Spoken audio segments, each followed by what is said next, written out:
You're listening to Read the Damn Book podcast, and this is episode number 1. Welcome to Read the Damn Book podcast. I'm your host, Michelle Glogovac, where I read every book of every author that I interview on this show. This is a spinoff of the Webby-nominated My Simplified Life podcast, where we go behind the scenes. I don't just want to hear about the book. I want to hear about the author, the human being behind the words that we all fall in love with. Here, you're going to hear directly from the authors what their journey through life has been like, their journey through writing their book, and some behind the scenes on every book. So let's get started and read the damn book. Hey friends, welcome back to another episode, the first one of Read the Damn Book. I'm your host, Michelle Glogovac. I am so excited to kick off the newly named podcast with Ruchira Gupta. She is an activist and author of The Freedom Seeker, which is out today. It is written for young adults, but let me tell you, every American and even non-American outside of the US should read this book. It is so impactful. It is going to build empathy, humanity, compassion, and it is exactly what we need right now. Ruchira's story is absolutely incredible. What she has done, what she has accomplished, I am in absolute awe and am so privileged to have gotten to talk to her all about it. I am so excited to share this interview with all of you. Hello, Ruchira. Hello, it's so wonderful to be on your podcast, Michelle. Oh, thank you so much. And you're not in America, are you? I am in New York right Oh, now, okay. just arrived like 3 weeks ago, bang into the American Library Association meeting, and we did a theatrical reading from each other's books, Alan Gratz, me, and some other authors. That's incredible. I didn't even know this as we started recording. That is very cool. It was so fun. Amazing. Can you introduce yourself to everyone before we jump right in? Hi everyone, I'm Ruchira Gupta. I'm the author of The Freedom Seeker, a new book about child migration to the United States. It's told from the point of view of a 12-year-old girl, Simi, who crosses the Mexico border, the Arizona desert, goes through border camps and private contractor shelters to find her mother and her father. The father's a taxi driver in Queens, in New York. And I write about the challenges not just of a desert crossing and barbed wire borders, but also finding the courage and to find home and safety. Simi separated from her parents, she's lonely and she's stuck in a border detention center, and then she's stuck in a private contractor shelter. She doesn't know the language, she doesn't understand the bureaucracy. And there are small acts of kindness from unexpected strangers, like a border guard who plays a board game with her, or a nurse who gives her a little bit of information about where her mother could be, or a visiting journalist who Simi smuggles a note to say, please contact my father. And all of this is about how human beings can help each other, but also about how we can find our kindness. And the reason I wrote The Freedom Seeker, and it's brought to you by Scholastic, is because I am an activist. And I'm an activist for girls' rights, women's rights, child protection. And my mission in this life is to create a world in which no human being is bought or sold. And I have devoted my life to it. I used to be a journalist, and I had made a documentary on trafficking from Nepal to Mumbai 3 decades ago. I was walking through the hills of Nepal when I came across rows of villages which didn't have any girls from age 15 to 45. And I was surprised, and I asked the men sitting there drinking tea, playing cards, where the girls were. And they said, don't you know they all are in Mumbai? And Mumbai was like 1,400 kilometers away from these remote towns, villages, hamlets in the Himalayas. So I followed the trail and found little girls in cages on display to be sold to men, sex buyers. And I was shocked, angry, upset, everything, and determined to do something about it. So I made this documentary. I won an Emmy for Outstanding Investigative Journalism for the documentary. But when I was on stage here in New York at the Broadway Marquis Hotel, I look out and all I can see are not the bright lights and the applause, but the eyes of the women. So I decided in that moment that I would use my Emmy to not build a career in journalism, but to make a difference. So I stepped off the stage and a new life began for me because I began meeting people in the United Nations, the US Senate, policymakers to change laws.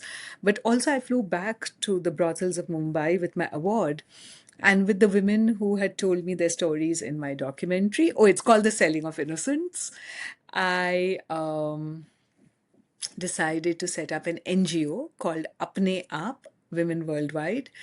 And through that NGO, together, we decided to stop the trafficking of girls. I call it sex trafficking, uh, by getting them into schools if they were from vulnerable populations, if they were daughters of prostituted women, and also filing cases against traffickers, linking women to bank accounts and livelihoods, and, in small groups of 10, so that they could protect each other when any kind of problem arose in the red light district. And so we set up these community centers. And, girl by girl, law by law, I began my journey, helped, went and testified to the US Senate and helped to pass the US law on trafficking, the first federal law, but also went to the UN and showed my documentary and asked people there to create a new protocol, which is now the UN Protocol to End Trafficking in Persons. And so the journey has been tough. I've had life threatening situations. People have pulled out knives at me when I was filming, and the women protected me. I've almost lost my life to cancer. I had advanced stage cancer, um, you know, 15 years ago. And, here I am smiling and writing books. And, so I love life because I've realized how easy it is to lose it. I love this world because I realized that I've had lot of love and privilege in my life. I grew up with very loving parents. My father was a storyteller in the sense he would tell me bedtime stories. I had a beautiful school with a lovely library where I would read from morning to night. I was a bookworm. My mother made me a member of 4 libraries. I grew up in a city called Calcutta where everyone loved to write poetry or write stories, and it's a very literary city. So of course I too wanted to be a writer when I was growing up, and then along the way I became a journalist and then an activist running this NGO, and now I'm back to my first true desire to write books. That is incredible, and I know that in your testimony and in your work with the UN and whatnot, you worked closely with Hillary Clinton. You were awarded by the Clinton Foundation an award, so it's incredible what you have done. And as an individual person, I think that a lot of people think, "Oh, I'm just one person. I can't make a difference. I can't change anything." And you are the true example of that not being true. You can do anything you put your mind to and make incredible changes. It's so inspiring and incredible. Thank you, Michelle. That means a lot, because I know you've done so many different things and you have 2 kids of your own. So, when it comes from someone who appreciates me for what I do, it means that my circle of friends is growing bigger. And one of the ways that I've done it is it's not just me, but it's a community always. And whenever I face like a big challenge and a problem which seemed really daunting and overwhelming, I would quickly turn around and look for people who would help me create a circle. I call it a circle. And that's and then with their help, we create what I call a human chain, which is linking the person I call the last girl, the most vulnerable of all human beings, who could be a girl in a brothel or a child migrant to the US crossing a border illegally. And these are people who could be easily left out. And we won't even know how to reach them with the best of intentions that they should not be in danger. We know that. But how do you help that person, right? How do you reach a girl on the border? How do you reach a girl in a cage? So, how to create that chain from that girl in a brothel to, say, maybe a shopkeeper who will give her food, to a school which will admit her, to someone who will make sure that there's a police officer who's kind, who will make sure she's not molested or exploited or whatever, to the judge who will put the trafficker in jail, to someone who will make sure she has housing. So, all of this are different people along the way. And if I can connect the dots, it's all about connecting dots and building a human community. And through that, we can really change what we don't like about the world for ourselves or for our friends and people we know. So even when I was dealing with sex trafficking, I didn't know how. I was a journalist, 20 something. I'd just won an Emmy. But I built a human chain. I turned to the lady who gave me the award. She was the US Secretary of State for Health, Donna Shalala, in the Clinton administration. And I said, can you help me? She's the one who connected me to the Clintons and to the people in the UN and helped me show my documentary in the Senate to a bipartisan group of people, Brownback and Wellstone in the UN. And then, of course, I built more friends and allies with people sitting in the audience. And so the chain became better and better. And because we were connected, we were able to take this issue of sex trafficking to the tipping point and create laws and frameworks and protocols. And now, we don't say, oh, they are prostitutes, bad women, or men will be men. We say it is sex trafficking. So, same thing with child migration, because I'm really worried that now in the world, migration is one of the biggest issues that our generation can see all around us, right? People are putting up walls and barriers and all of that. And I wonder if that's the issue. Can a wall really stop a human being? No, it cannot. So, how do we deal in a compassionate and rational way with this issue of people looking for food? Maybe they're walking because of that. Maybe they're climate refugees, like people from Bangladesh, right? Or their entire countries falling into the sea, sinking, really. And then there are people fleeing conflict, people fleeing gang wars. In my case, Simi, the main protagonist in my book, The Freedom Seeker, is fleeing religious vigilantism. Her parents are attacked because it's an interfaith marriage in India, and so they have to leave for safety. So people flee for so many reasons, and how can we create a world which can enable them to find home and safety, and yet, do it in a way which is practical, rational, and humane. And that's what I try to show in my book, The Freedom Seeker, that she comes, she gets a little help, doesn't get a little help. Coyotes try to smuggle her, they want to sell her into an egg farm or something, but how she manages to navigate all this.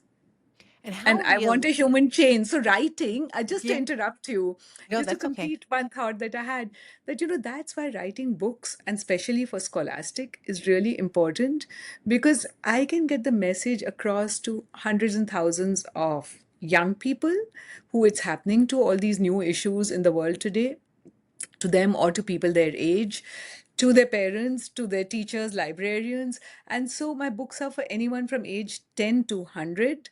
But I don't choose adult publishers, I choose young publishers, because otherwise the kids would not have access to these books at all.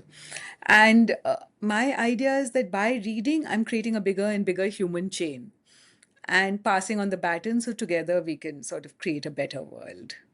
I love that. And my question was going to be how realistic was Simi's journey through immigration? Because as an American who is watching the disgusting behavior that we have going on, that our government is perpetuating at the border within our own neighborhoods. I mean, we've had raids 2 miles away from where I live here in San Jose. So it is happening. And I come of the mindset that nobody is going to try their hardest to send their children to come on a boat to do whatever it takes to come to America if they didn't truly need to and want to. And they're making sacrifices to do it. It's not simply, we just want to come here and live off the land and the people that are already here. I don't agree with that at all. I think that there's truly something they're escaping for the most part. We can't give a blanket statement, of course, but I think that the majority are trying to flee something so horrific as you had mentioned. So in some of these situations, is what Simi went through realistic? Because as I read it, I went, "Oh, there's no way that someone does this willingly, freely, happily, thinking that it's no problem. I'm going to be separated from my child for 30 days." Not at all. People are human eventually. Whatever their color, their race, their ethnicity. Remember, we all have a heart, a pumping heart.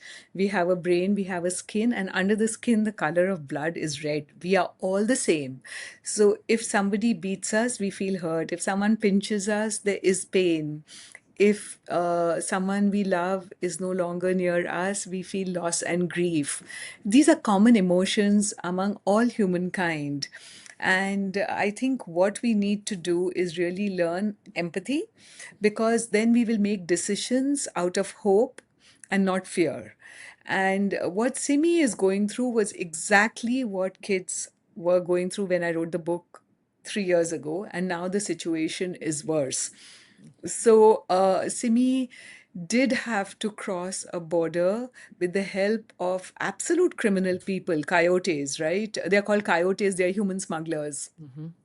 And they really want to just make money, and they push people through the desert, etc. They have guns, they know the border routes, they are possibly ready to kill anyone in the process, etc. So she puts herself into these hands of these unknown strangers and walks through a border which is just a gap in a barbed wire fence. And this is she leaves a country that she loves, loving grandparents, a school where she's the hockey captain, friends who she plays with and chats with, shares books and other things with, farm which her dad owns, where there's the trees that she loves as a child, which she's climbed, and all of that to come and put herself into the hand of these human smugglers to cross a border, because people attacked her parents for being an interfaith couple. And so they could no longer live where they were living. And what I want people to understand is that let's humanize, not criminalize. These are kids, these are people seeking home and safety. And then what Simi goes through is basically like what a criminal would be treated like, right? Kept in a border detention camp. She's just a 12-year-old and it's freezing. They're called ice boxes by immigrants, right? Because they're so dog kennels, and literally you freeze in them because the AC is on all the time. You can't see the sun inside. And she's kept there. They're supposed to be kept no longer than 72 hours. And now recently, I heard that there's a act in America called the Flores Act, which protects children from being detained for too long. And I believe now that there are moves afoot to change that act so that children can be detained indefinitely, and that would be horrible because even 72 hours was too much. They fall sick, they're sleeping on the floor, they don't have their belongings with them. Ice boxes for kids. Like, we won't let our child stay in an air conditioned room which was too cold for very long, thinking they'll catch a cold, right? Yeah. And then, the trek through the desert where without water, not knowing where the horizon is, to walk with these people who are obviously criminals, right? And then to be separated from her mother, and not to know where her mother is. Can you imagine what a child feels? And this happens to so many immigrants. I was inspired by true stories when I wrote this book. And so I had read one story about a Gujarati family from India which decided to cross the border in the dead of winter from Canada into the United States in the Indian saris, and chappals, and basically the shoes are like literally like flip flops, and they died in the desert. And then I read another story previously to this, was a family, a mother and a daughter and a group of people from India crossing the Arizona Sonoran Desert. And the mother went in search for water for her daughter and got separated. And then, later the border guards found the remains of the kid in the desert. And the father's a taxi driver in Queens. So these are based on true stories. It's happening even now as I speak. Indians are the third largest immigrant community to the US, both legal and illegal. after Mexico and Cuba. And, there are a lot of Indians, especially from Punjab, who are seeking political asylum here. And many of them are languishing in jails. There are taxi drivers in Queens right here who are waiting for their wives and family to join them and haven't got visas for them as yet. So these are really based on true stories, and many of the immigrants are educated, but they have to take the most menial jobs when they come here to begin life all over again, just for safety, just for safety. So, and also the private contractors, the indifference, of people who are running these, they are hired by some private company. The private company is only interested in the bottom line, money, money, money. Nobody is coming and checking if the person on staff is doing their job completely. So it's a hit and miss thing. Some staff will be very kind and very nice, and I write about that staff Mhm. in my book. The border guard, as I said, who plays a board game, the nurse who gives a little information, a teacher who encourages Simi to understand American English, because in India, British English is taught, and things like that, right? And yet, there are people who won't even enter data into the computer properly. And that now has become a big issue right now with child migrants to the US. I don't know if you know that there are more than 600,000 child migrants who've entered the US since 2019. And the United States government has decided to deport them somehow, find them, deport them. And so, they're sending customs officers, they're known as ICE, to different Mhm. places to look for them. One way they're doing that is by going to the shelters. There are 300 shelters across the country run by private contractors or by the government who have the data of children who've come in. So they are saying, give us all the details. Where did they go? Where have they gone, etc. And then they go there and find their parents or their uncles, aunts, relatives, sponsors, they are called, and say, okay, now we will do your DNA test. We will do your fingerprinting. And the kids are terrified. They've just about made it here. And then to have their relatives checked. And if the relative is undocumented, the child is deported. So back to the dangers they fled from. And this is for 600,000 kids. And they're even saying that we'll go into schools if we have a tip off, or to hospitals or parks. So kids are dropping out of school. Can you imagine? Yeah. And parks and things like that. What will their future be? The same thing is happening, so at the time I wrote it, I didn't know the problem would become so acute. But talk about a book meeting the moment. Oh my goodness, yes. When I read it, I truly felt like this is you were writing in real time, because of everything that we are seeing going on. And through reading this, it gave me a better understanding of what these children, these families are going through.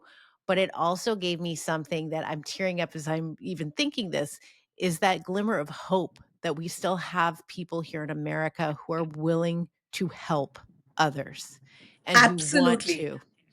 In fact, the big moral in my book, Michelle, is that kindness wins. And kindness matters, because again and again I show that how does Simi make it? She's an Indian kid, 12 years old. You can't make it without the help of adults. And who are the adults she's encountering? She's lost her mother. Her father's in Queens. She doesn't know anyone. She's in a foreign country. It's kindness of strangers, absolute strangers. A journalist who visits this shelter, as I told you, this person in the infirmary, a border guard, right? And then, the mothers who form a caravan of Yeah. cars to bring her mother home from the prison that she was kept in, so that the family can unite again. Teachers who help her navigate all of this. So, kindness does matter. So, I want Americans to read the book, and also, first, is build empathy for migrants and know that they are not criminals but human beings. So you humanize instead of criminalize. Second, also to know what they can go through. So move maybe from indifference to a little bit of action. And by action, I don't mean huge things. I don't mean marching on the streets and protesting, but just small acts of kindness. That is the true resistance. Because I've always said this, and I believe this firmly through my life as an activist, is that, protesting is great. You have to show up in numbers and say, I don't like this, I don't like this. But I think actual action matters even more. Like, what are you going to do for that that thing, which is relevant to the person in that community affected, right? Hmm. So Gandhi, Mahatma Gandhi used to say that civil disobedience is worse than useless without constructive action. Now, in America, we would call it community service, right?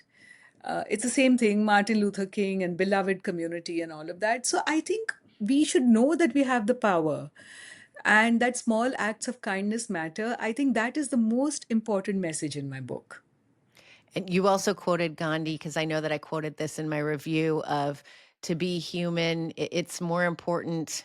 I'm going to get it wrong, but it was to be humane is to Yes. truly be human.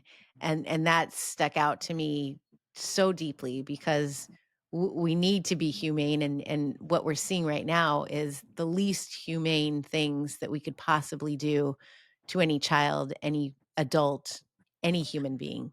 And I told you about the 600,000 who are called the unaccompanied alien children. And in my book, The Freedom Seeker, you can be entered into any database, right? So Simi is entered into this unaccompanied alien children category, even though she's got a father in Queens, she was traveling with her mother. Nobody gives a shit. They've just put her into this category, and then she can keep navigating forever. And at that time, at least, she could wait to be called to court and speak in court and explain what she was really and how to find her father and reunite. Now, for 3 days, this government even wanted to cancel legal representation for children. So they had to represent themselves in Right. court, if at all. So much harder to reunite them with their families, right? And so, these are real issues which are becoming worse now. And then, besides these 600,000 unaccompanied alien children, I hate this word, phrase, or whatever, but also there are another 18 million children in America who are living with at least one immigrant parent. And now, with the target that Homeland Security has said that 3,000 people or something have to be deported every day, they're looking for parents, right? And Yeah. sometimes they're using children as a way to find the parent.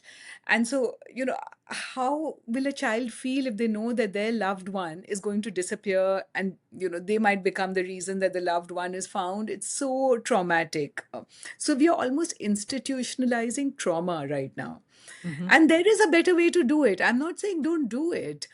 I'm saying do it properly, do it in a humane way. The Yes. word that we used, there are ways to do it properly. Not in this stupid, ad hoc, knee jerk, brutal way. There are different ways to set up child protection systems. Let's not put them back into danger where they came from or go into hiding, because then I'm an anti-trafficking activist and I can tell you that when you push children in danger, when you push children into hiding, that's when traffickers come and exploit them, prey upon them. Because and they have nowhere else to go. And no one knows what's going on. There's no transparency. Mhm. It's a very scary, frightening time to be living in, to whether you're living it out or living it and watching it and wondering, what do we do? What can we do? In a way, it's a scary time, but it's also a time when we can rise to the occasion and be the best of ourselves, right? Because if things are coasting along, then we don't have to even find out who we are, right? In that Mm. sense, we are coasting along. But now is the time to know, are you humane or not? And are you going to make decisions based out of fear or out of hope? Who are you? Like literally, it's the time to define ourselves and fulfilling our full potential as human beings means to find out where are the human parts of us. Oh, I love that. I love that. So it's such a great way to look at it because I have seen quotes of, would you have hid Anne Frank, in your attic or whatnot? Like, what would you have done back then? This is your time to figure that out. And it's sad though that you have to figure it out because I Yeah. think you should know exactly who you are at this point in I time. think people do know, but nobody's talking about it, right? And I'm sure there are small acts of kindness. Like you remember that immigration person in the book, in The Freedom Seeker, when she's taking away all of Simi's belongings and she She leaves quietly the lets, flower. Yes. yes, from her tree back home, So, Yeah. there are many things we can do in our own small spheres. I And, secretly, I love Gloria Steinem, as you know, and Hmm. I'm very good friends with her and all of that. So, she told me once that when you do something, don't think if it's big or small, do it as if it matters. Only time will show if, what the impact of that thing is. So I think that's important. I secretly hope that there's a sequel to the book where we can see all of these children grow up to become adults in America and that they keep their friendship together because that was so beautiful to see. I love that kids in general, having two kids, we went camping last week and they made friends and everybody's now friends and they kept in contact and exchanged, messages. And I feel like that was exactly what these children in the Freedom Seeker did is they joined together, they, kept each other comfort. And I really hope in my pretend way, I'm like, I hope that they all came through this. And, 20 years from now, they'll be able to get together in all of their different places and look back on this moment in time and say, look what we did together and got through. Exactly. And the Freedom Seeker is really about every fourth child in America. 1 in 4 children in America are living with an immigrant parent or are, what is this, UAC, unaccompanied alien child, right? So 1 in 4 children in America. So it's literally about every fourth child in America. And so for all these people who are living in fear or, in sort of a fog, what's going on, either that or fear. Here's a book which can shed some light in a very accessible way, right? Hmm. And help have a conversation again in a humane way, back to our favorite word. But Yes.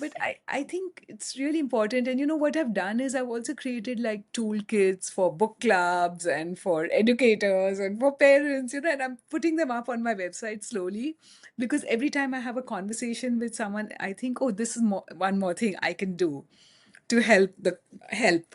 So I'm doing that. And, even the launch of the book is on 5th of August. I'm doing it at the world's Borough bookstore in Queens. It's an independent small bookstore, but I wanted to do it in Queens because my book ends in Queens, but also because, 138 languages are spoken in that borough. More languages than in Wow. any zip code in the world, right? So here is something to celebrate that people are living together. The grocery stores sell food from God knows how many country. You can see that as you walk down Jackson Heights. And we must celebrate this diversity and coexistence. Can you think of the two words together? If Yeah. you go to Queens, you will see it. I love that. You are an incredible human being. Your work, your words, your beliefs. I am so appreciative that we've gotten to meet, that I got to read your book, that you're making such a difference. I appreciate it so much because it is so needed. And I hope that everyone, not just listening, but even more, read the book, get the book, do something at the very least, understand and empathize just a tiny bit more, because I think that will change everything that we're seeing. Where can everybody find you, connect with you? Can you share that, please? Yes, you can find me on ruchiragupta.com, my first name, second name.com. And you can get the book everywhere now. So it's on Amazon, it's on Barnes and Noble, it's on Bookshop, it's on Scholastic, it's anywhere that you want, or independent bookstore or online also. So please order the book because it will spread knowledge, it will create awareness, and I'm also going to use a portion of the proceeds from my royalties to Women's Refugee Commission, UNICEF. You all know UNICEF because you do trick or treating for them, and to migrant children in different NGOs. So please do help. Join the cause, buy the book. Thank you so much. Thank you, Michelle. Friends, we are living in a time that is unprecedented, honestly. And what Ruchira shared is going on right now. She wrote this book before the current day, before what we are seeing in front of our own eyes with human beings, children, families being ripped apart from their homes, their schools, parks, playgrounds. This is going on, and we need to open our eyes to it. We need to understand it. We need to speak up. We need to protect one another. And I think that by reading her book, The Freedom Seeker, that is a perfect start so that you can understand more of what's going on, more of why people come to this country, why they make such huge sacrifices to do it. I encourage you to go buy the book, read the book, share the book, because it's really what we need to be humane as humans. It is so important, and I'm so grateful that there are people like Ruchira in our world, in our country, who are doing such hard work in helping each one of us to better understand each other and to understand what needs to be done and changed.